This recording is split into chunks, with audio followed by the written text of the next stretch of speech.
welcome back to the Infinite Library, and today we're going to be doing our third part in my Reading the Goodreads Challenge series.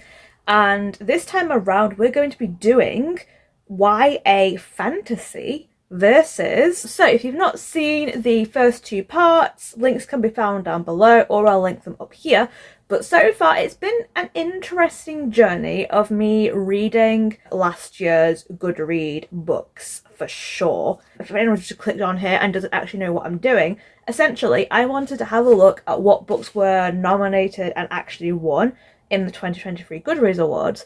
And what I'm trying to do, basically, is that I'm picking 3 books from each of the different genres, even genres I don't necessarily read from, and I'm basically pitting them against a random other genre. I kind of randomize them in a wheel generator thing, so I'm not like deliberately picking any genres that are too similar to one another, any genres that are obviously ones that I don't like against one I love, that kind of thing. Like, it probably will happen, but I'm just trying to pit them against each other, basically. And usually what I'm doing in this is that I am picking the winner of the category, the runner-up, and then I'm picking one more, which is one that I've just looked through all of the different nominations, and it's one I think sounds the most interesting to me personally. So there is a caveat that sometimes I have actually read some of the other books in the category, so I will be kind of including them in my estimation, I suppose, but I'm not going to reread books I've already read, so I would be picking 3 ones that are new, that I've not read before. And also, if it's a book in like a really long series that I don't really have any intention of reading, I'm also not going to read that. I'm mostly going to try and focus on standalones. So that is the whole aim for this project. Yes, so far in the first part of this series, I did fiction versus romantasy, which was interesting and a lot closer of a category draw than I really thought it was going to be. I also managed to get 2 5-stars out of that video, which I was very happy about. Then in part 2, I did YA fiction versus history and biography, which was fairly mixed, to be honest. I had much less success in that video than I did with my first set of genres. Admittedly, history is not really one of my favourite sort of books that I tend to read, and the choices were not the best for me personally. In terms of what books there was. At the time of me filming, I am still actually just reading the last of the YA fiction, but right now I feel like YA fiction has probably won. So, we are doing now YA fantasy, so this is going to be our last YA category, and it's also going to be against a non-fiction, and it's literally the non-fiction category. So without further ado, let's go have a look at the options, and I will pick the 3 of each one. Okay, so here we are again, and now we're going to pick what we're reading for this one. So we are going to be doing YA fantasy versus non-fiction. So let us go have a look at YA fantasy first. So as you can see, I've already read the winner, which was Divine Rival, which I loved. I gave it 5 stars. So let's look at the next options. So we have the 3rd book in the Once Upon a Broken Heart series, which is a series I do want to read, but I'm nowhere near starting it. I have not even read Caraval yet, which I want to read first, so I'm vetoing that one. Also, I just noticed, look at that difference between the two. That's absolutely insane. The Stolen Heir, which... Oh, I thought this was a sequel. Apparently it is the first in a series. Oh, it's in the Elfheim series though. So I feel like this is probably one of those that you're supposed to have read the oh god, what's it called? Like the Cruel Prince series or something, because it's part of that. Yeah, it's back in the world. And yeah, I feel like, again, you should be reading Cruel Prince possibly before that. I'm probably wrong. I don't know. Someone tell me in the comments. But I think for that alone, yeah, it's being vetoed. And then we have the 3rd book in the last hours, the final book, Chain of Thorns. I have actually read the 1st book in this series, but I have not read the 2nd book yet, so I'm not going to rush read to do this. So, basically the whole top 4 are books I don't want to read right now, or I've read. So I think I'm actually just going to pick 3 that I'm interested in. So, Powerless. This has been getting a lot of hype recently. I don't even know what it's about. I just know it's TikTok famous right now. It is, of course, a fantasy romance. She is the very thing he spent his whole his whole life hunting. He is the very thing she spent her whole life pretending to be. Only the extraordinary belong in the kingdom of Ilya, the exceptional, the empowered, the elites. The powers these elites had possessed for decades were graciously gifted to them by the plague, though not all were fortunate enough to both survive the sickness and reap the reward. Those born ordinary are just that, ordinary, and when the king decreed that all ordinaries be banished in order to preserve his elite society, lacking in ability suddenly became a crime, making Payden Grey a felon by fate and a thief by necessity. So basically, yeah, she's a thief, and she unsuspectingly saves a prince, and gets thrown into a competition. Sounds okay, actually. I've just come from reading romantasy, so I'm very not sure how I'm feeling about this one. So we're going to have it as an option, I think, but I feel like it's going to be others I'm more interested in.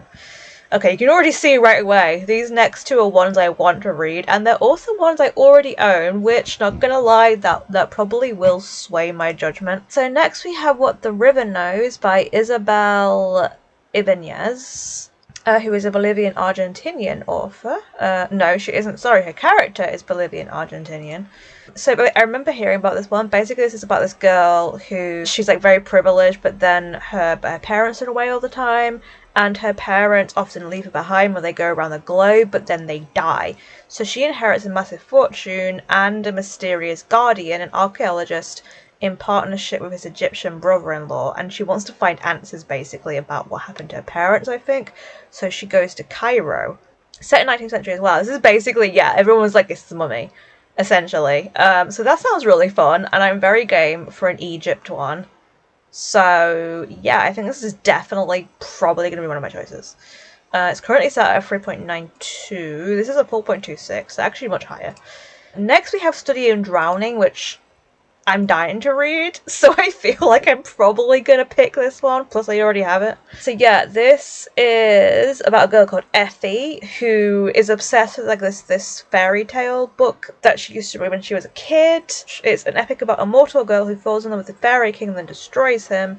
It sounds very elaborate, to be honest. So when the author's family announces a contest to redesign the late author's estate, Effie feels certain it's a destiny. She's like an archaeology student. Archaeology? My god. Architectural student, I believe. But she has a rival because there is a literature scholar who is going there for the same reason, I believe, but he's determined to expose the author as a fraud.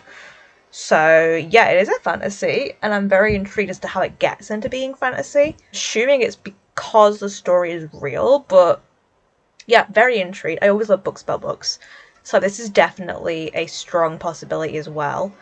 Then we have Foxglove, which is the sequel to Belladonna, which I haven't read yet, so we're not going to go with that. These Infinite Threads is also a sequel. Valhart Huntsman, also a sequel. Song of Silver Flame-like Night. I actually have this one as well. This is a fantasy which is a very pretty cover design, but it's not one that massively appealed to me, but it's a Chinese inspired mythology one. Epic fantasy, yeah, inspired by mythology and folklore of ancient China. Once Lan had a different name, now she goes by one of the Atlantean colonizers gave her when they invaded her kingdom, killed her mother, and outlawed her people's magic. She spends her nights as a song girl in Hakgong, a city transformed by the conquerors, and her days scavenging for what she can find of the past. Anything to understand the strange mark burned into her arm by her mother in her last act before she died. So then there's another guy called, called Zen, who is a magician, and they cross paths, and realizes that she is also a powerful magician, and they have to go on a journey together, apparently, with other magicians who are planning to overthrow the Atlantean regime. So it looks like she gets involved in revolution. So yeah, it does sound interesting, but I don't know. I don't think it's not calling to me at the moment. Threads That Bind. This is actually a Greek author about the Greek fates, I believe. It's about the children of gods, and they inherit the powers. So the thread is kind of like the Greek fates who like cut the fate strings. I have this one as well, but again, it's not one I was massively fussed on, even though it's Greek. I love this Greek stuff, but I think it's also modern day, judging by like what the girl is wearing on the front here. So yeah, she's a descendant of the fate. She must solve a series of impossible murders. Ooh, it's a murder mystery. To save her sisters, her soulmate, and her city. But yeah, I guess her sisters are like the other two fates.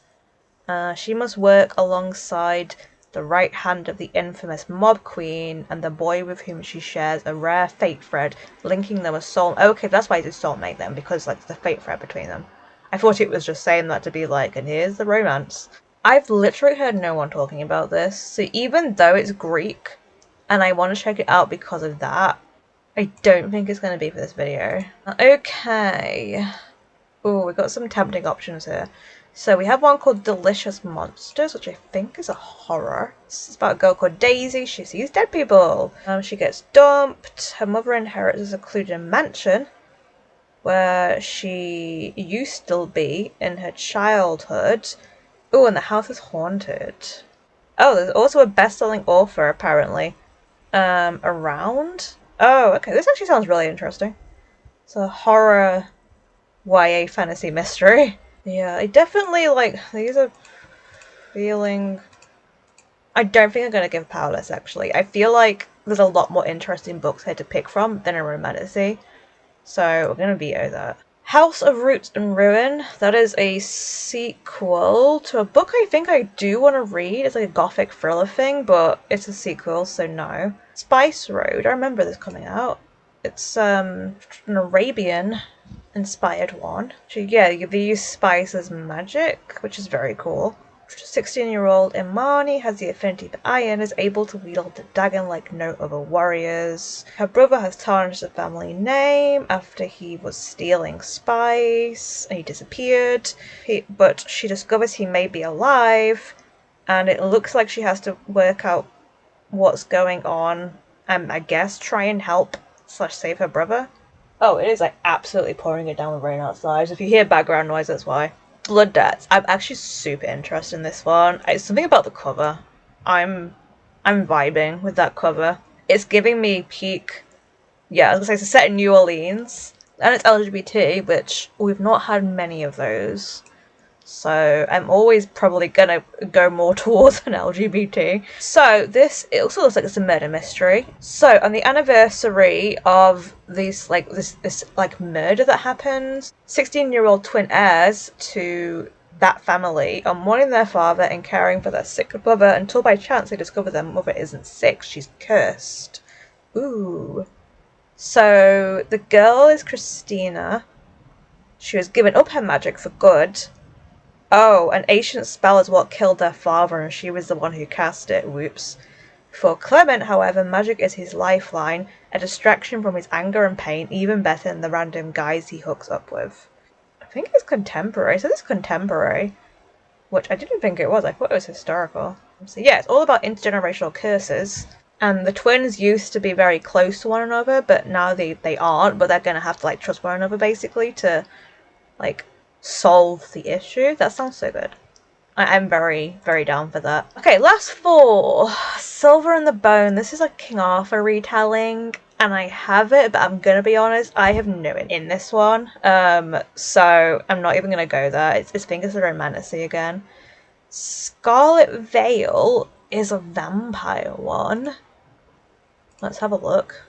Will there be some vampires? A vampire romance is about a girl called Celie who is good and pure and then becomes a huntswoman and is engaged to a guy who rules the huntsman.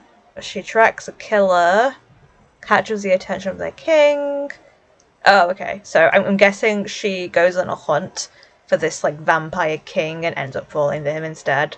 I mean, I'd read it, but the fact that I'm already predicting it says it means I shouldn't choose this. I really want to read Bring Me Your Midnight, but I'm purposely not going to pick this because I actually want to read this for a different video.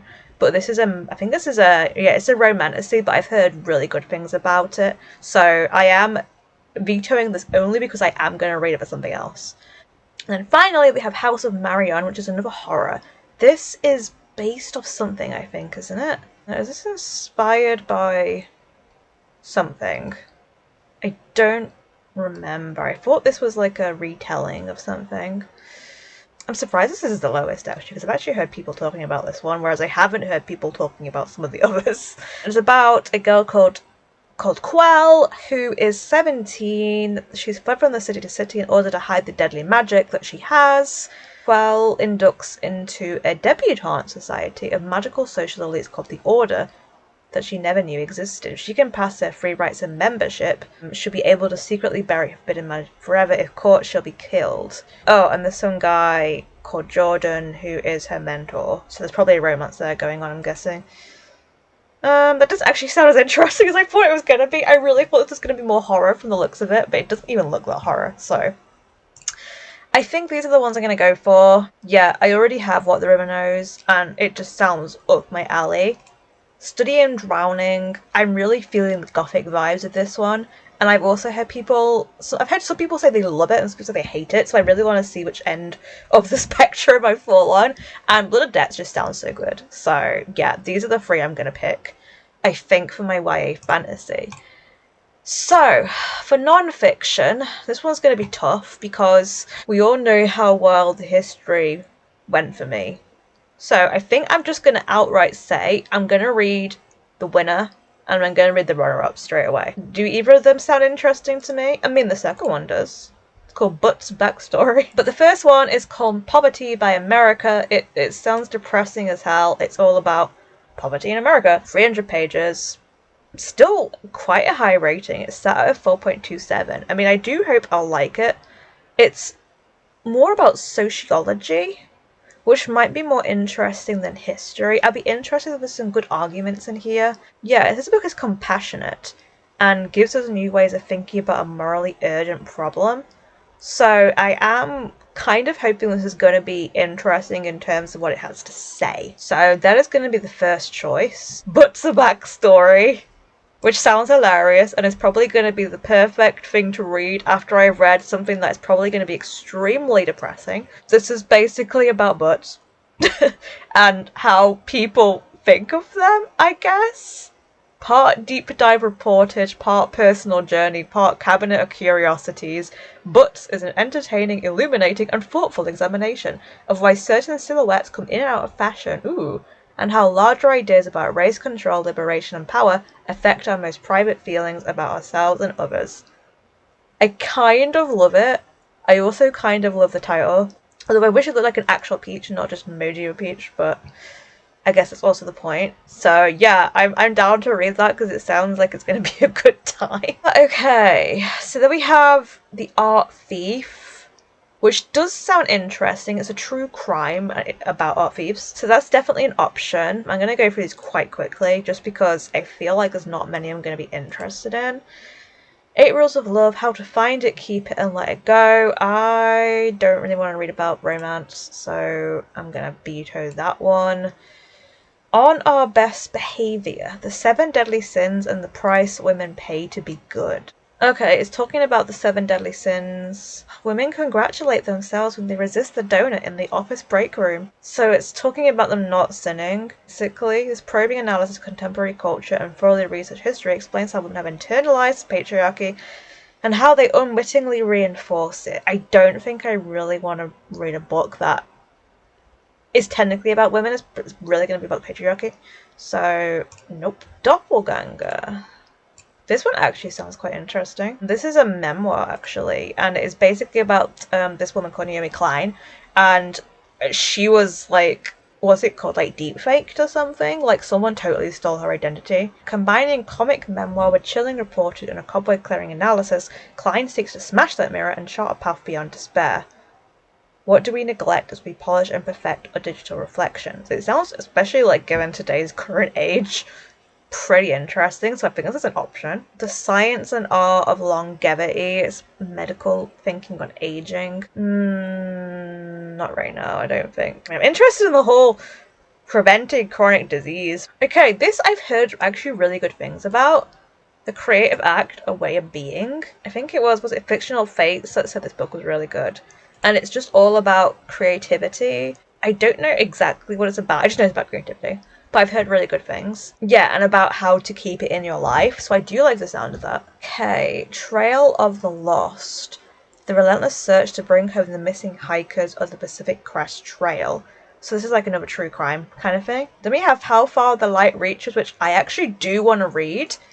Could not find it in the library anywhere though, so I might have to veto it for that because I think it's really expensive. But this sounds really good. It's all about deep sea creatures basically, and it's essays about them, and yeah, all about adaptation, survival, sexuality and care, and weaving the wonders of marine biology with stories of their own family, relationships and coming of age. I'm going to keep it as an option, you know, because I'm genuinely intrigued by this one. Then we have Opinions by Roxane Gay, who I know is a feminist. I've heard other books by her, and I'd rather read those than this one. Then we have Eve, How the Female Body Drove 200 Million Years of Human Evolution. This sounds a little bit like this one up here, so I don't really want to read it. Cobalt Road, How the Blood of the Congo Powers Our Lives. I'm not interested in war stuff, so I'm not going to go there. Hidden Potential, The Science of Achieving Great Things. Self-help. We live in a world that's obsessed with talent. We can all improve at improving. Yeah, it's just self-help. And I'm not super interested in reading that. Then we have a book about the food we eat, also not super into that. Monsters of Famine's Dilemma. This one actually did interest me, but I've heard some interesting thoughts on this, in that the author hasn't actually done a very good analysis. A lot of this is to do with the Me Too movement, and about art, and like that whole thing of like cancelling people and that kind of thing.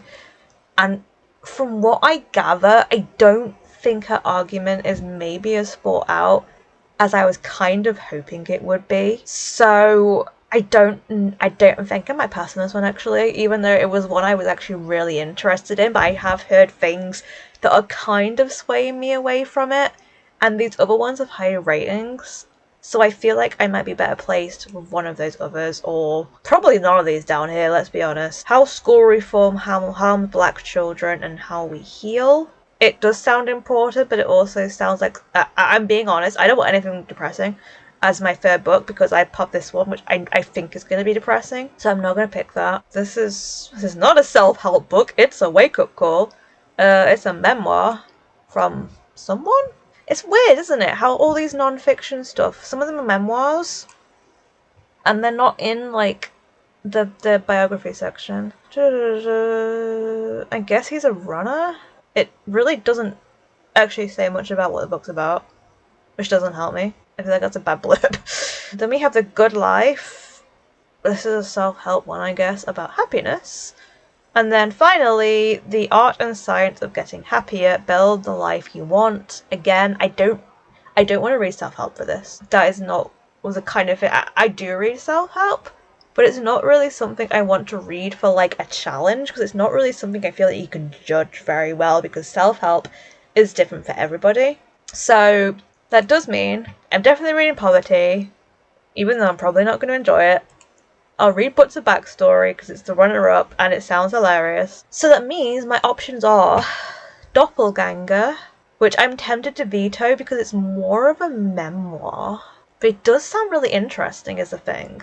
It sounds like it's going to be more than a memoir, like it's going to be actually looking much more into like your digital self, that kind of thing. There's this one which I'm just genuinely really interested in reading anyway. Also, maybe I'll just read it for something else, because again, this is self-help and I don't want to read self-help for this video.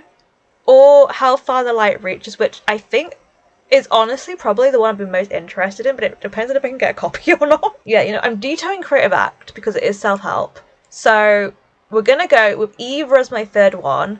I'm not going to decide now. I'm going to have a look around. I'm going to see how I can get hold of them.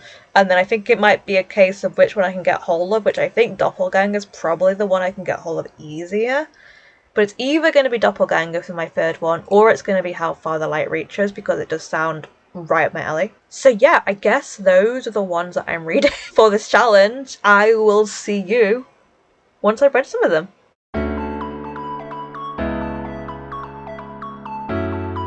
Hello, Hello, so I have my first updates for you on this video. I actually went to the library recently and I managed to pick up 2 of my books that I'm going to be reading for the non-fiction. So we have The Beautiful Butts and we have Doppelganger by Naomi Klein. I did decide to go for this one in the end because I just thought it was probably the most interesting one. And I think the other one that I was looking at, I just couldn't get hold of. So yeah, this is a bit thicker than I thought it was going to be, but it's a memoir of sorts. So I do think it's going to read quite quickly. It's split into like 4 parts, basically. Oh, and there's a whole bunch of like references at the back here. Actually only about 350 pages. It just looks massive because it's a hardback. And yeah, Butts is really not that massive either. It's quite small, to be honest. This is like under, because a lot of this is references at the back here. So it's actually only about 250 pages. So a quick read. So I'm probably going to read this physically because the audiobook is like such a long wait list for it. And I did manage to get the physical copy of it, so I probably will read this physically. I might go back and forth between reading this via audio and physically. And the final book, which was the winner, I was really bad and forgot to update you. I've already finished it. So that was Poverty by America. I ended up reading this purely via audio because I couldn't get a physical copy of it from the library, and I really thought it was something that would just be better for me to read via audio because it's a topic that I knew was going to be kind of heavy. And the funny thing is that I was like listening to the audiobook and I was like, this narrator sounds so familiar. And I went and checked, and I think his name is like David Gran or something, and it's the same narrator that did The Wager. So I've accidentally read from the same audiobook narrator twice, and he's fine. I don't think he's like amazing or anything, but he's very listenable. So yeah, I just thought that was like a funny coincidence, basically, and that, you know, he audiobooked like the 2 winners from the 2 categories in the Goodreads Awards. That's really funny to me. But yeah, it was actually a really short read. I think it was only about like 4 hours or something like that. So I actually ended up listening. I started it like on a walk over the weekend, and then I ended up finishing it like all in one day, basically yesterday. And I have to say, I do think it was quite good. Again, I am rating it a 3-star. But I'm rating it a high 3-star, and again, this is because it's not necessarily something that particularly interests me, but I do think it was well written. I thought it was very well researched, and I thought just generally it was decent. Again, it's sadly not something that's really going to stick with me because it's a me thing, it's not the book thing, unfortunately. But I do think that, funnily enough, I think it was better than any of the history books that I read last month. And it's probably the best non-fiction I've read so far this year. So when I say it's a 3-star, I'm saying that with the caveat that I do think it's genuinely good from an objective standpoint. It's just from my like personal standpoint, it's never going to be more than a 3-star for me, I don't think, because it just didn't interest me, because it's not a topic I'm super interested in. So whilst I did find it a very informative listen, I thought it was well written. I thought the flow was good. I liked that there was like a good narrative flow point throughout it all. Like, it didn't just feel like how it felt in The Wager, where it was just kind of going back and forth, and I was a little bit confused about how like things that were said went on into the next chapter in terms of what they were saying. I did think it was very well done in that aspect, and it's just, for me personally, it just wasn't really for me. But I can still appreciate how it was very well written and very well done. So yeah, a high 3-star, not quite a 4-star, because the enjoyment just wasn't there for me. If I'd had enjoyment whilst reading it, which, you know, poverty is not an enjoyable topic. It's a very complicated topic. It's a very depressing topic. It's a topic that, as I said before, is something that has weighed on my mind in the past, and I personally like to read and enjoy things I read, so this was not an enjoyable read, but I wouldn't say it was a bad read for sure. Yeah, I know that's kind of a not great review, and again, I'm just not really the right person for that, but yeah, I definitely did think it was very good. I can see how it was worthy of being the winner for sure, and I thought it was written very well. So that is my review, I guess, of Poverty by America. Do I think that these are going to be better? I don't know. I think I'm going to enjoy these more. But if I actually think they're going to be objectively better, probably not. But I will be starting Butts, I think, next. It's just Butts. Butts a backstory. I'll be starting this one next, probably in a day or two, once I've just like cleaned up some other books that I'm in the middle of. And I do think it's going to be quite a quick read. I'm going to try the audiobook, but I might just read it physically, honestly, because it's not that long. That is those. All three of the books for the YA fantasy as well. So I have Study in Drowning by Ava Reid. This is like the nice Illumicrate edition. I have Blood Debts by Terry J. Benton Walker, and I have What the River Knows, which is also, this is a Fairy edition. I had to actually go find this unvinted because I actually really like the edition of this one, and I kind of regret that I didn't get it. So yeah, I have all three of those, but I think I'm probably gonna read at least one more of the non-fiction books, and then I may take a break and I might pick up one of these before I go on to Doppelganger, but we'll see.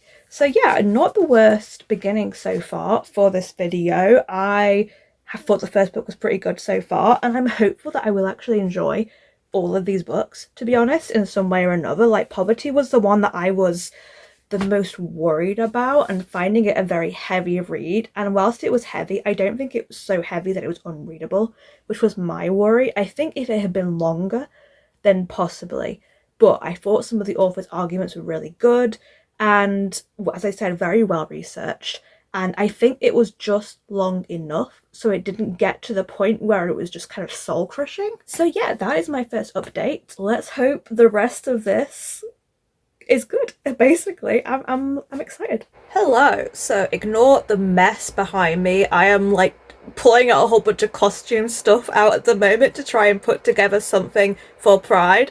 Enjoy my Poison Ivy pin-up poster as well. But I've had a few days to think, and I actually think I'm going to raise my rating on Poverty by America to a 4-star because I do really think it genuinely deserves it. Like, is it a book that I'm ever going to read again? No. But did I learn a lot from it? Yes. Did I think it was very well written? Yes. And I think part of that is because the author did so much of the research personally, and there were so many, like, it was like case studies, but it was just talking about various people that the author had met and their life experiences and what happened, and it was genuinely interesting.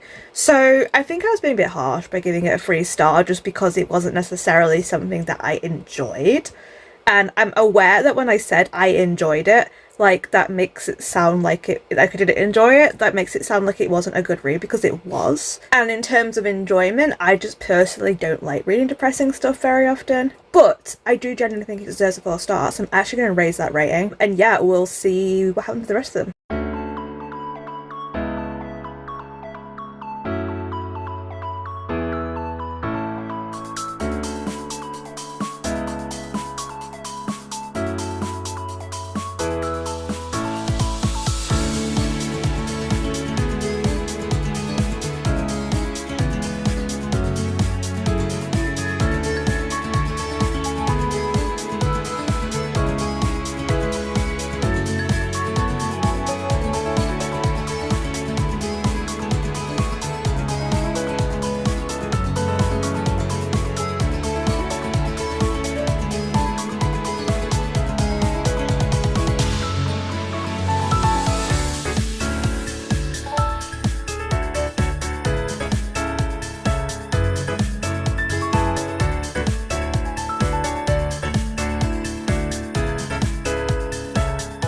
You can hear some noise outside. I'm sorry, there has been an absolute screaming argument out there. It's like the middle of the day or something, and this guy and this woman are having this horrible argument, lots of swearing.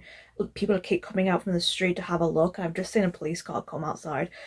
So that's happening. But I thought, speaking of butts, I give you an update because I am about not quite at the halfway point so far on Butts. I'm like over a third, just under halfway through so far. I've basically been listening to this by an audiobook, and I've actually been quite enjoying this so far. I've got to say, it's very readable. I'm enjoying the history that's being told to me, honestly. There's been a whole bunch of stuff, like for example about Sarah Bartman, who was someone who I'd seen pictures of before, didn't know anything about. So I've actually been finding it super interesting. A lot of this so far has been talking about how butts are seen throughout history, basically, from like 1900s onwards, that kind of thing. And there's an awful lot about obviously gender, but also about race and the connotations that are around it, with black women and white women, that kind of thing. So yeah, I'm actually quite enjoying this so far. At the moment, we're starting to talk about beauty standards and how they size like the average size of the woman, that kind of thing, which conveniently, of course, missed out all people of color. So yeah, I'm having a good time with this so far, and that's all I have to report really. I'm not even halfway yet. But I keep saying it and it just makes me laugh. That was one thing I found, is that I found the audiobook better because they keep saying the word over and over and over, and it got a little bit much reading it, I've got to say. So yeah, audiobook was the way to go for this one. But yeah, I'm having a good time, I guess. So it is finally time for me to start sorting out my bookshelves, I think. And I'm actually going to turn this smaller bookcase here, like you can see how this is so much smaller than these ones, into my pure horror section, I think. I might be able to fit sci-fi in there too. But yeah, that is the plan, I think. Also, I finally just got up to date with The Summer Hikaru Died. It's so good. It's so good. But yeah, so I'm going to pull out all of my horror books, and then I'm going to start shelving them in here, and then everything else is basically just going to be here, which is mostly fantasy, probably. Okay, so here is the final look. I've put some of my horror pictures more on there. Obviously, I've still got my Dracula jigsaw. That's just another random jigsaw that I haven't got around to put like doing yet or anything, so it can just stay there for now. But I actually managed to get all of my horror in here. I thought I was going to be able to fit my sci-fi and my thriller as well, and they did not fit. But I'm not going to do a full tour or anything, but I've basically done it so like I have all of my vampire books on these two shelves. That is all Anne Rice on that shelf. I got Darren Shan and then a bunch of other stuff. It's a little bit like not in a good order, but I just needed to do what would fit essentially. And then we're going down into like Stephen King and then just all of my other horror. So yeah, that is that. I'm gonna start. As you can see, I've got gaps here and there, but I'm going to start pulling all these out and doing, like, little subgenres and stuff. So we have, like, weird for my weird fiction. You can see I've started. So we've got epic fantasy, teen supernatural romance, urban fantasy, magical realism, middle grade fiction. When I eventually get to it, I've got romance and paranormal romance. So yeah, we are going to sort this out, and slowly this will all be totally reorganized into genres and subgenres. Here it all is. It's hard to tell, but this is actually categorized into various piles. So we've got epic fantasy over here, which is probably my biggest pile, quickly followed by like teen supernatural romance. I have quite a lot of historical fantasy, middle grade fantasy, magical realism, sci-fi, urban fantasy, paranormal romance, middle grade fiction, YA, teen fiction, cozy fantasy, which I'm going to put with epic, but I wanted to differentiate it a little bit, memoir, non-fiction, historical fiction, thriller, weird. I own one romance, apparently. I don't even know if that could be categorized as a romance, but it's the only one that I own on my physical TBR. It looks so weird here behind me without books on it, but I am in the process of re-shelving. I've done, not that you can see, but I've done all that so far, but I still have a lot to go. But I thought I'd give you a quick update before I head out to work, because I did actually finish Butts, a backstory, a few days ago, and actually I really liked this. I obviously kind of went into this as a bit of a joke, which I feel like it's kind of meant to be. Like, it's playing off this idea that it's going to make you pick it up because it's kind of silly, but it's actually really good. I really learned a lot from this, and I thought it had some really good things to say about gender, about race, people's conceptions of the butt. and what people think about it, basically. And yeah, I actually really enjoyed it. I did listen to this all by audiobook, and I do recommend. I thought it was a pretty good audiobook. And honestly, it sounds bad, but if I have to compare this to Poverty by America, both of them are 4 stars, by the way, and I think they're very close, but in terms of enjoyment and something that I personally was more interested in, I would rate this slightly higher than Poverty by America, but they're very neck and neck. I actually thought it was very good. I learned a lot from this. Like, I didn't know all the stuff about like Sarah Bartman, touched on a lot of topics that I didn't really think it was going to. And there was a lot of stuff in history that I just didn't even really like link up to what the author was trying to say, was saying here. And yeah, I thought it was really good, basically. So yeah, I enjoyed it. So next, I am actually taking a break for a few days because I'm reading my book club book for the month, which is Light from Uncommon Stars, which I'm actually quite enjoying so far. But next, I'm likely going to pick up Doppelganger, which is the last of the non-fiction. I was actually going to pick up one of the YA fantasy next, but this has reserves on it already. So I need to get to this sooner rather than later. And it's the chunkiest of the non-fiction, but it's also kind of like a memoir of sorts, so I do think it's probably going to be a quick read because I tend to blast through memoirs quite fast. I am then likely going to pick up, I think, the first of the YA fantasy. I'm going to go for What the River Knows first, and I might listen to this via audiobook just because I'd like to listen to at least one of them via audiobook, and I was checking them out and I actually really like the narrator for this one, so I think I'm probably going to audiobook this one, and I might kind of read these on and off at the same time, I think is my plan. So yeah, the next update I shall have read at least some of one of these, and we'll see what I think of them. I've done. This is all categorized now. It's really interesting seeing how many of one subgenre I have and how many I don't have of other subgenres, even though I feel like they're more so my favorites now. This is all epic fantasy at the top. It's all like Western style fantasy, more here, and then going into like different fantasies from around the world, cozy fantasy. You can't see it because my sign is there, but this actually goes into magical realism back here. Then we are going into historical fantasy, which I have loads of. I did not realize how much historical fantasy I have. Kind of insane. Leading into urban fantasy and dark academia kind of stuff. Then we're getting into paranormal romance, which I do have quite a lot of. Then into like YA teen fantasy, mostly like romancy, that kind of thing.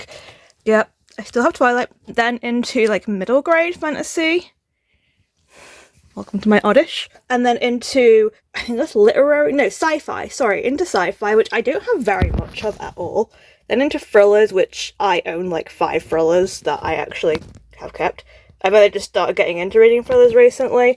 Into historical fiction, literary fiction, classics, and then some YA fiction. And then the overflow is on my TBR bookshelf, and it currently goes to about here. So one last stop is where my physical TBR begins. And this is just YA fiction, middle grade fiction, memoirs, and some non-fiction. So yeah, that's it.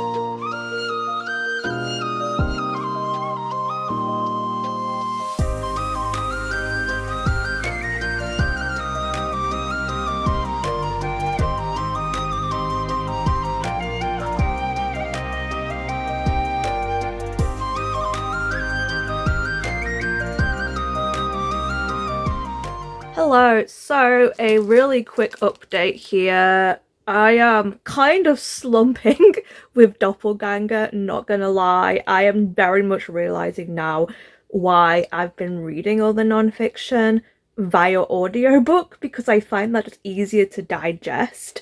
And I am 5 chapters into this so far, and don't get me wrong, it is not bad. It is actually quite interesting, but I'm kind of just finding myself like struggling to get through the paragraphs, getting like sleepy just reading it. But I basically I have to take this back in like 8 days, so I've basically just set a goal that I have to read 2 chapters of it a day just to make sure I actually get it done in time, and that I think is helping me with moving forward in it. Like sometimes I'm reading a little bit more than 2 chapters, just if I'm out, like if I say it's a short chapter next to something, or if it's hit like a point where I'm like I'm still feeling good about moving on. But yeah, I am kind of struggling to read this. It is a lot drier than I thought it was gonna be. It is still giving like part memoir, part critique on technology, and obviously a major critique on Naomi Wolf, who is the doppelganger of Naomi Klein. And yeah, I think the thing is that the concept itself is very interesting, but I just don't really see how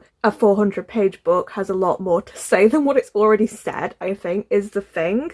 So we've already kind of dealt with like the feelings of having someone who shares your name who you get confused with, who is like spreading very damaging information. We're talking about like this is COVID era that we're talking about, like everything is digital, the loneliness, how it becomes more dangerous because everything is digital, that you're getting confused with somebody else who has very different values and messages from you. And I can't work it out really with the author because it's very clear that she has this like very toxic, unhealthy obsession with this, and she's made it clear from the beginning that this is toxic, that she is like obsessing over this at the cost of other things in her life. So it's kind of got this like negative aspect running through it all the way, and I can't work out if like she's critiquing herself for getting obsessed with it, or if she's just being honest and saying like, yeah, I did, this is what happens, and I'm going to continue being obsessed about this for the next 200 pages. Yeah, it's not bad, don't get me wrong, but I'm definitely not enjoying it as much as I was kind of hoping to, and I am not really sure what else it has to say already. I feel like it's probably just going to be repeating itself. I'll check in again once I'm further in, but right now, yeah, that's kind of how I'm feeling about it.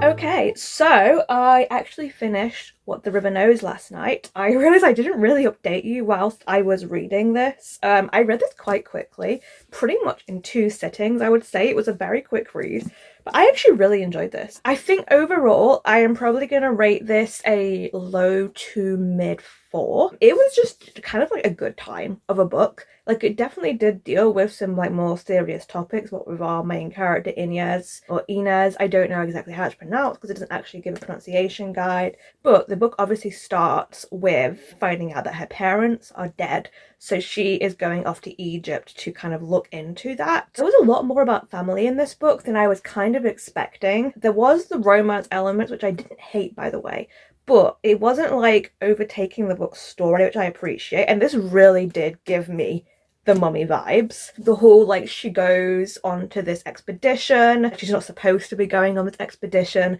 so she kind of like disguises herself and sneaks on board, and that was quite fun. Her not knowing who to trust. Once they actually got onto the expedition, that was quite fun as well, although I gotta say I do wish there was a little bit more about the place that they find. Like, I don't want to say what it is because spoilers, but it felt a little bit anticlimactic, I've got to say. Like, there was a whole thing about them opening this specific tomb, and I feel like once that happened, there wasn't really very much that came from that, and I kind of wish there had been like a little bit more of a thing with that, especially because Inez is kind of like magically linked to what's going on with this, and it felt like there was going to be some like big culmination, and that didn't really happen, I've got to say. So that was a little bit dissatisfying. I've also got to say, as much as I really liked this book, I thought the ending was not amazing, and this very much does fall under the category of it was leading up to the second book. The second book is coming out soon for this, and it is going to be a complete duology. I love that duologies are becoming a bit of a thing at the moment, because that feels like a satisfying number in a series to only have 2 books. But yeah, this is a duology, and it very much doesn't really tie up anything at the end, which is kind of sad. So the ending itself, it kind of floors you in some of the twists that it pulls out at you, and then obviously doesn't explain it, and it doesn't end in a very like good way, I would say. I was kind of let down by the ending for this. Like, I wouldn't have liked to have got to the end of this and not been like, oh, well, the next book's coming out soon. I will say as well, for a YA fiction, this honestly read more adult to me. I actually quite liked our main character, Inez, by the way. And honestly, I could have definitely pegged her as being older than, I think she's supposed to be 18. And I think Whit is supposed to be in his early 20s, who is the guy, there he is, that they kind of end up getting in this like sort of a relationship, but it's also about friendship and it's about trust a lot of the time, which the ending definitely plays on. But yeah, there was some really good like adventure scenes and stuff, but it also really did hit emotionally at times as well. Like, towards the end, something happens which I did not think the book was going to actually like commit to and go as hard on and what it did, and that really like just changed the tone a lot for me. Like, honestly, I was impressed that the author did commit to what happened, because I really thought it was going to be like an empty threat kind of thing, and then it actually followed through and something major happens, which really shakes everybody, I think. And I think that's going to have like major repercussions for the second book as well. So yeah, I really did enjoy this one though. Like, honestly, it was a really good, like, it really did just give me those like adventure abroad kind of vibes, like not quite Indiana Jones, but definitely Big Mummy vibes going on here. It felt like a book that could have come out back then, honestly. Like, it felt very timeless, I would say, which I think is good, because I think some books definitely, like, you can tell when they've come out because they are so relevant to the time period, like all the pop culture, that kind of stuff. And I think this felt very much like you could read it whenever and it would still kind of click. So yeah, I'm definitely going to be picking up the next book in this series. I can't remember what the title's called, but I'll put the next book here. And yeah, overall, I really liked this. I wouldn't have said this would have been my winner for sure. This is the highest rated of the 3 that I have. And I definitely think it's worthy of being on that list, but I also wouldn't have put it as the winner for sure. But I had a good time with this overall, and yeah, really liked it. So that is, I think, all my thoughts on this one, I've got to say. I will mention, I did actually attempt to read this via audiobook initially, but I kind of struggled with the audiobook narrator. Even as somebody that has spent time in Spain, the accent was very heavy, and because there's a lot of like Spanish scattered throughout this book, because our main character Inez is from Argentina and she comes from a Bolivian background, I believe.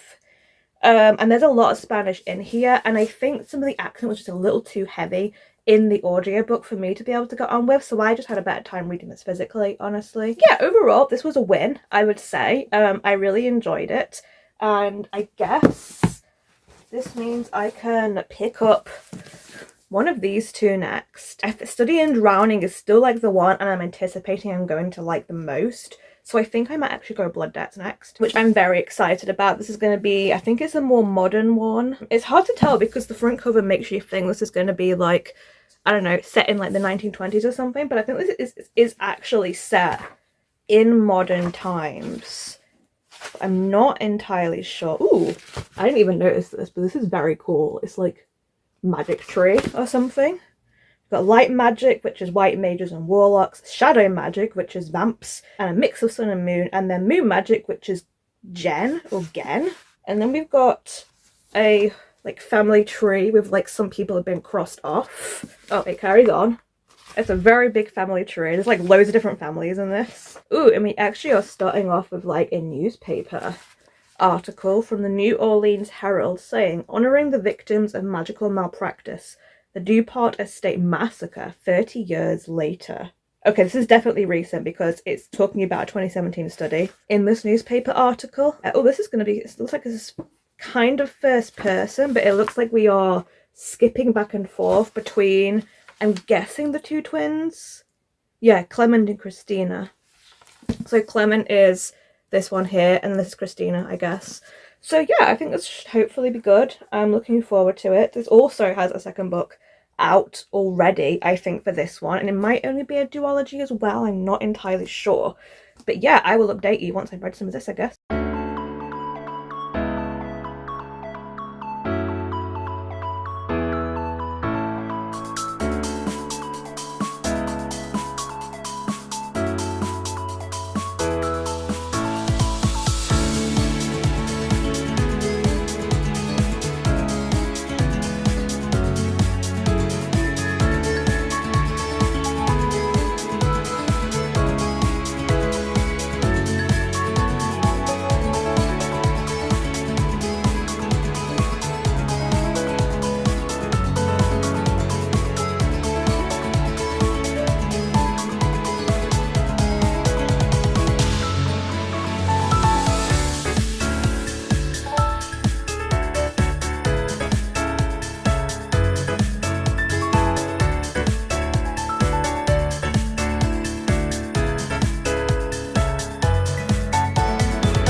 Okay, so I also did finish the last non-fiction book yesterday, I think, which was Doppelganger by Naomi Klein, and I honestly didn't have an amazing experience with this one.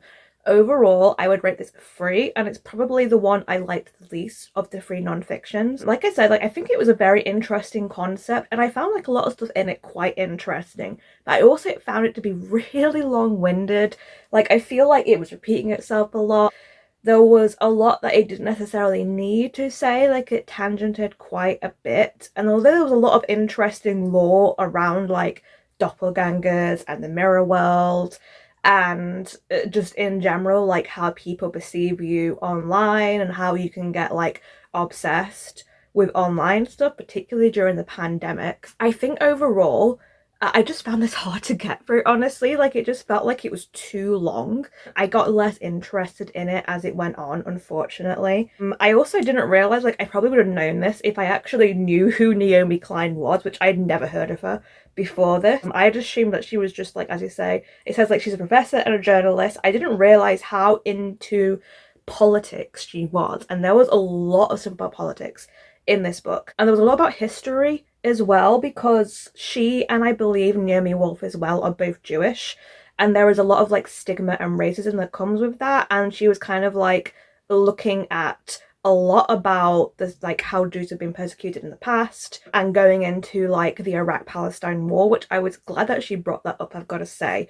But overall, yeah, I found this was just, it was good, but it just had too much going on, and I think it could have been at least half the size of what it was. It did have some very interesting things I've got to say though about how it made a whole point about how the Holocaust, about how a big deal is always obviously made about the Holocaust, and really it's the kind of treatment that has been done to people of color way before then as well, and that is kind of forgotten about. And because the Holocaust was it was done to white people and Europeans, it's made a big deal about it, and we kind of forget that that kind of treatment has been done to people even before then. So I thought that was a very interesting point. Overall, it was not my favorite. It certainly wasn't bad, but it's definitely not a book that I would ever pick up again. And I feel the messages that were said in it, some of it was really good, but I just think that Poverty by America and Butts were just better written, had a better narrative flow, had more to say, to be honest, and just worked better as a complete book. So yeah, that one is my least favourite of the 3. None of the non-fictions were bad though, I've got to say, but yeah, this one just kind of did not live up to the calibre of the other 2. easily, to be honest. That is my thought on the non-fiction. So that does mean that my overall rating, I suppose, of the non-fiction is that at the bottom we have Doppelganger, a 3-star. I'm very torn, honestly, between the other two and where I want them to sit, because obviously poverty by America is such an important topic and I think it says a lot of important stuff, but I enjoyed Butts more. I found that more interesting to me personally. So if we're going in terms of like importance, then Poverty by America is the rightful winner with Butts below it. But if we're talking in terms of my enjoyment, then it would be Doppelganger, Poverty, and then Butts would be the top. I didn't expect the book about Butts to end up being the book I personally had the best time with, but it is what it is. So yeah, non-fiction I think actually ended up being better than when I did my history biography category, which I kind of wasn't expecting. I was really expecting that non-fiction was going to be like the category I struggled with the most.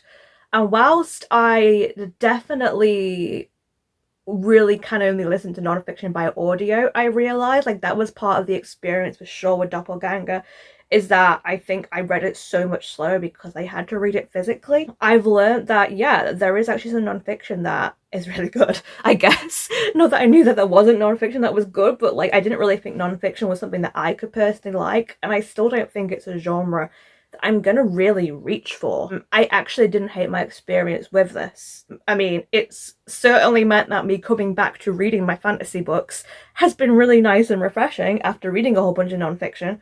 Funnily enough, the only one that really kind of felt like I was reading like a dry textbook was Doppelganger as well. Like I felt like I was still like genuinely interested in what there was to say in the other two books, and it didn't feel like I was having to like read this for course academic reading or something, which Doppelganger kind of did feel like. But yeah, definitely not the worst experience I've had with this non-fiction. I do think that YA fantasy is probably gonna pip it just because it's more my kind of thing.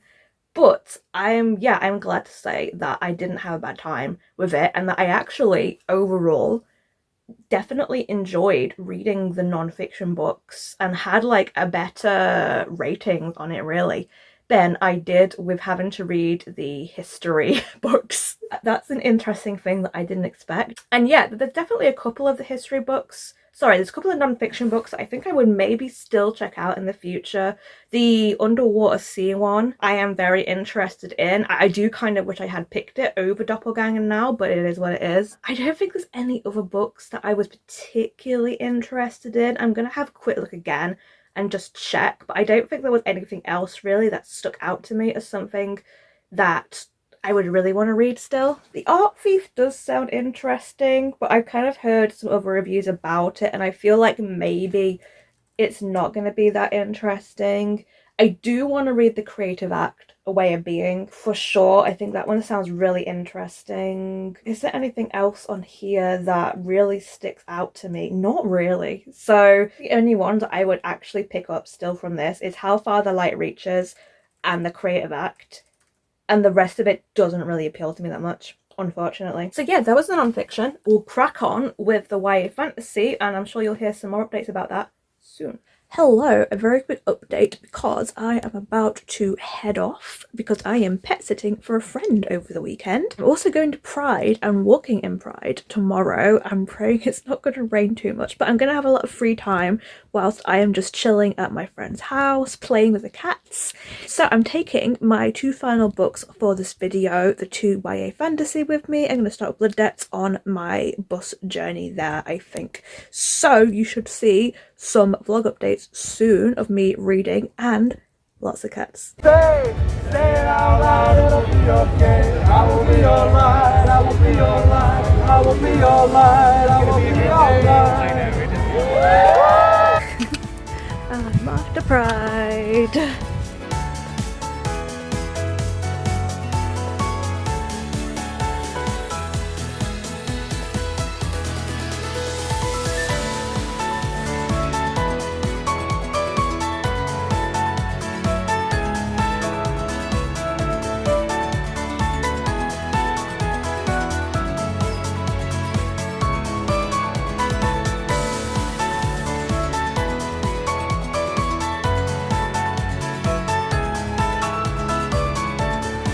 came home to washi tape all over the floor.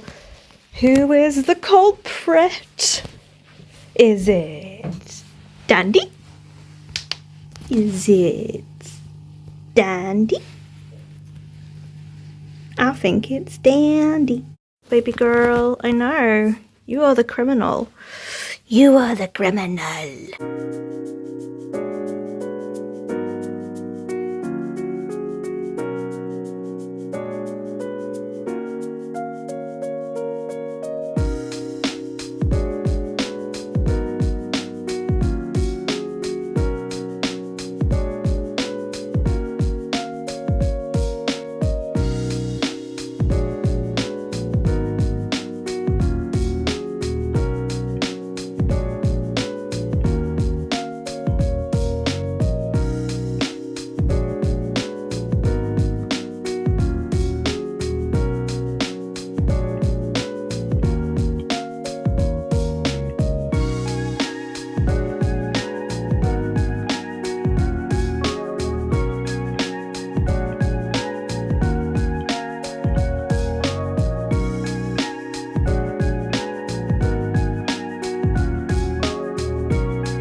Hello, don't mind how tired I look. Yesterday was Pride, as you might have seen, and I absolutely shattered.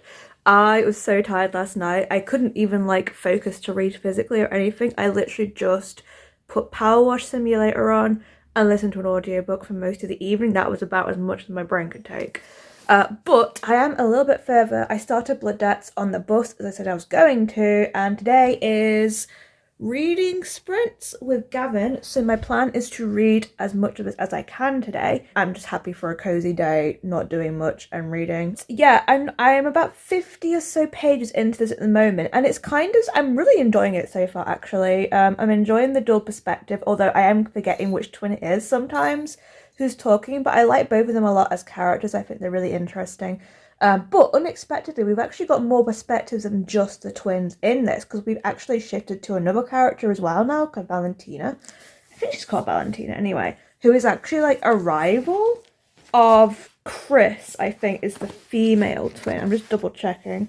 Yes, Valentina, and she's like part of this like rival witch family, and they had like, they used to be friends, and now they are like enemies basically. So yeah, I wasn't expecting to get as many perspectives as we're actually getting. I hope it doesn't make that too confusing, but so far at least I'm having a good time. Yeah, we've got to learn about the two main characters, how they are kind of like not getting on as well as they used to, and we've met a little bit of their family, and we know that the mother was very ill, and then they basically found like a voodoo doll under her bed, and their things are also missing, so they think that their family's being targeted and they're trying to be cursed.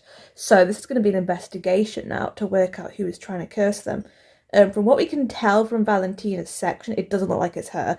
It looks like it's going to be someone who is perhaps maybe trying to screw over the whole of the magical community, because there is not just like one magical community, and this is like multiple. And there's been some really interesting conversations, because Chris, her boyfriend, is white, and his aunt is like the priestess of like the white witches or whatever. But he's kind of like obsessed with her family's magic, which is known as gen magic, generational magic. And I think it's the magic of the moon, from what I can tell from the intro in here. But he's like weirdly obsessed, and it's kind of clear that he's like a suspect for what is happening to their family here. And I really don't know why Chris is dating him, honestly, because he seems kind of an asshole. Like, her brother hates him. I don't really get, because Chris is basically also arguing with him and being like, you're just with me for my heritage, and it's kind of racist, try and take a culture, that kind of thing. So yeah, it's very interesting so far though. I'm having a good time, so I will read more and let you know what I think. Okay, so I just learnt that the magic in this world is like very obvious, it seems like, and that like non-magical people are aware of magical people, which is quite interesting. But a lot more to do with what happened with why Chris has given up her magic, and it's to do with the fact that she believes that she killed her father because she tried to basically cast like a karma spell on Valentina, and she believes it backfired and took her father away from her.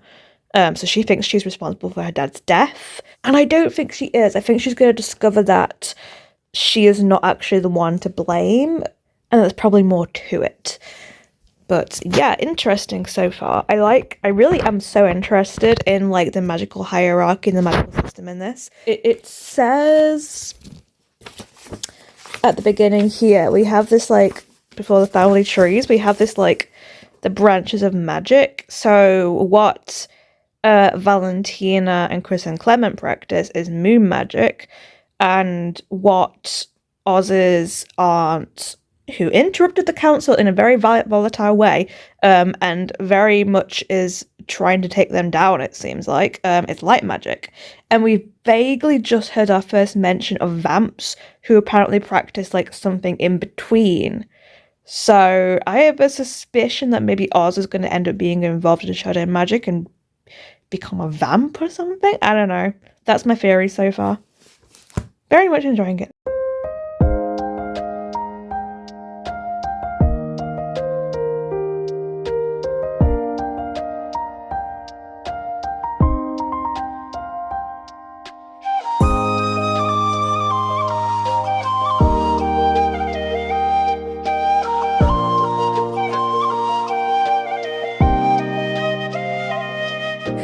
So, I have started a study in drowning. I am about 3 chapters in so far, and I am loving this. The writing is so goddamn good. This, I can already feel, might be a 5-star. So, I actually had filmed my full review of having finished Blood Debt, and then I don't know what happened. I just lost the footage or something. So I am now doing a re-review of this for you. I did finish this. I possibly wasn't reading it when I was in the best mindset, because as you saw, I was reading it during the Pride weekend, and I was very tired that weekend, and then I got flu basically straight after, and I was like laid up in bed for a couple of days. But I was already like a good 100 or so pages into this, so I was like, I think I'm far enough in that I can like continue reading this and not be like struggling to tell things apart in it, which was correct. I was able to read this fine, and I wasn't like really struggling with it, although the cast of characters is quite large, and it did get a little bit confusing the further in, because it started like bringing in more characters and like mentioning other lines of the family and stuff, and I started to get a little bit lost with that. So that is possibly one of the critiques I have to say of this. Overall, I really enjoyed this.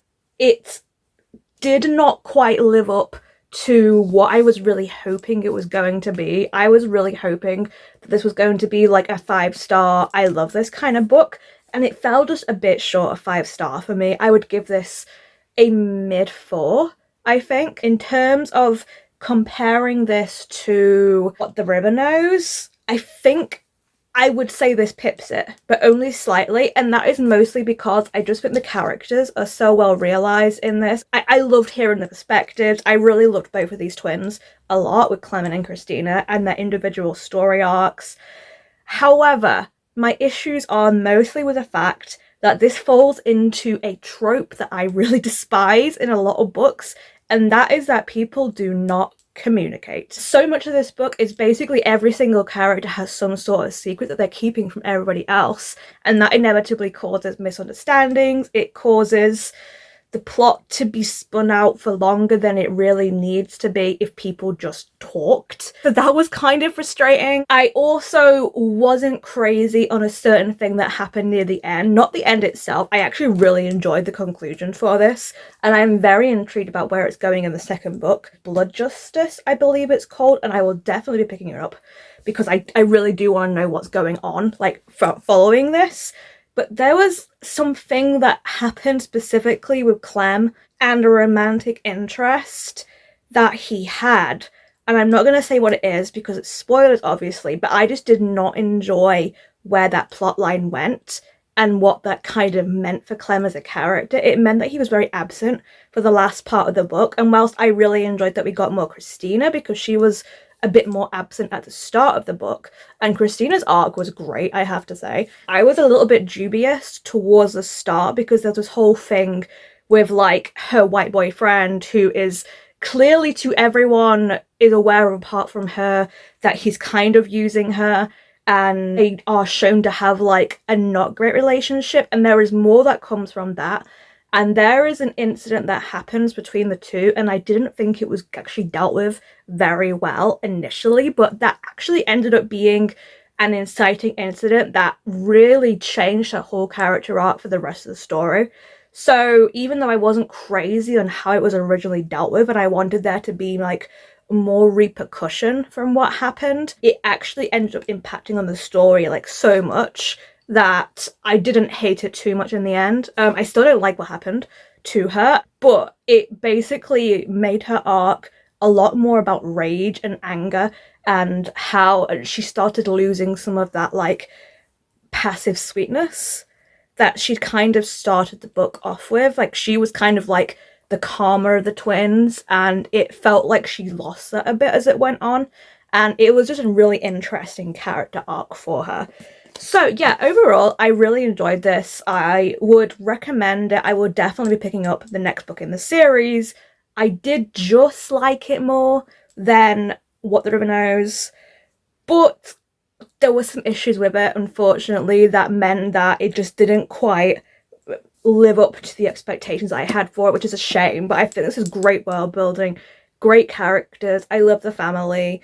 There's just a few things that kind of stopped this from being as good as it could have been. So, because it took me so long to actually get around to reviewing this, I've also finished the last book as well for this, A Study in Drowning by Ava Reid, and this was my favourite. I'm not even going to bandy around with this. This was easily my favourite of all three of the books, but in a way that I can see this was a very personal favourite for me. And I know this book has like a lot of haters as well as a lot of people that love it. And I totally understand why this does not work for people. Ava Reid's writing style, I've read her before. I read Juniper and Thorn, I think it was. I haven't read anything else, but I loved Juniper and Thorn, and it just really worked for me. But it's also a book that I could see would not work for many other people. And part of that is because she writes in a very slow, languid sort of way. And it feels like not a lot is going on, but so much of what is happening is introspection, it's metaphor. Like, really, the title of this book is exactly what this book is about. It's about a study in drowning. It's about a character study. It's all about our main girl and how everything in her life is drowning her. And she's trying to move forward, but she just is sinking and sinking and sinking. And it is reflected in her life as well. And yeah, I really, really enjoyed this. I thought the writing was absolutely beautiful. I will say this was fantasy in a loose sense, is kind of how I got it. It gave me more magical realism. Supernatural elements, although they were definitely there, and the world setting itself is definitely not our world. We're in some kind of like different sort of universe kind of thing, but it's very similar to places that we have in our own world. There's like a war going on between two different countries. One of our love interests in this, I've already forgotten his name because I'm awful, Preston Hillary, he is kind of like representing the other side of the war, and she is like on that side of the war, so they initially have this like antagonism. She has antagonism anyway because basically like he stole all her library books that she wanted before she came out to go to the manor to do the architecture thing. It's interesting because I think that Effie as a protagonist, I really liked her, but I think for a lot of people they would find her frustrating because she is passive for a long time, but seeing her internal thoughts, it makes sense to me with how she is. And I really enjoyed her character arc throughout this story, from her being this person who is almost just drifting, she's just existing, she's got all these horrible things that have happened to her. She has a lot of stigma against her because she is the only girl in the architecture college, because at this time period that's in this book, girls are basically not allowed, and there is a whole implied sexual assault essentially that happens between her and one of the professors, and that is all kind of hanging over her and weighing her down. She is drowning basically under all of this, and she essentially takes on the architecture project not just because it's to do with like her favorite author, but also to run away. She just wants to get away from all of that and to try and hopefully, I don't know, carve out a better place for herself. She just needs to be away from this horrible toxic environment that is just pulling her under and drowning her. And when she gets there, she realizes that this place is dangerous, that this place is possibly going to sink her even further, and there is a lot of menace around this place and a lot of mystery around this place. But she ends up sort of finding a strength in herself that she kind of always knew was there, but there's nobody who ever really thinks to appreciate her for it, and Preston does, and she kind of gets like a connection with him that he respects her, and it feels like she has never had this before in her life. And she talks a lot about how she is a survivor, and it is through this book that we truly see her not just surviving, but starting to live again. I did realise when I got to the end of this, like near the end, I was like looking online and there was a sequel announced for this, so I actually thought this was a standalone when I first picked this up, and it's not a standalone anymore. There is a sequel coming out, which the ending was ambiguous, I would say. You could definitely have left it where it was at the end, but it did feel almost a little too ambiguous. So I'm not upset that we're getting another book, because it feels like there is more that needs to be revealed. It feels like maybe even the threat that they kind of overcome in this book is not truly gone. But yeah, I really love this. I would say I'd give this a very high 4. It's not quite a 5. And the reasons for that is that I just wanted a little bit more of fantasy supernatural elements from this, just because the premise left me kind of expecting that, and it actually isn't really that type of book. It's a lot more subtle in what it does, but I wasn't incredibly keen on how they dealt with the supernatural elements towards the end. I wish that it had been like dwelt on a little bit more. I wish there had been a little bit more on it, because it felt like it was very quick when it came to that conclusion. Okay, so we have our 3 books, and if we're going to be rating them, then we are going to be doing Where the River Knows at the bottom. Honestly, all 3 books were fairly solid, which was interesting. So that one was rated a 4, but it was just a lower 4. Then we have Blood Debts, which I would rate slightly higher, a mid-4 maybe. And then we do have A Study in Drowning, which ended up being my favourite. This is a book that I know I'm going to revisit, and I'll probably find new things about it every time. I did just fall in love with this. Like, it was one of those books that maybe about 10 pages in, I could just tell from the writing style that it was just clicking with me. And yeah, it was almost a 5. It might be in time, once I thought about it, it will rise to a 5, but I just thought there was a few elements towards the conclusion that just kind of stopped it from hitting that level. But this is definitely my favourite of the 3. So let's have a quick look at all the other books that were up for the YA fantasy, just to sort of compare, because I know I read a couple of others, and let's see if my overall ratings kind of shift a little bit. So I'm looking now, and the winner is the only other book that I read, which is Divine Rivals by Rebecca Ross, and I gave that a solid 5-star. That was pretty much one of my favourite books of the whole of 2023, basically. And as much as I'd like to study in Drowning, I would rate Divine Rivals higher. So I think it is rightfully the winner, at least for me. The next one down was What the River Knows. In terms of the rating, it had 25,000 votes. And I would rate that the lowest of the 4 that I've read, but not in a way that is bad. Like I say, all these books I really enjoyed. I would have loved to have got a solid 5-star, but honestly, solid 4 stars I'm very happy with. And I think all 3 of them were very solid fantasy books.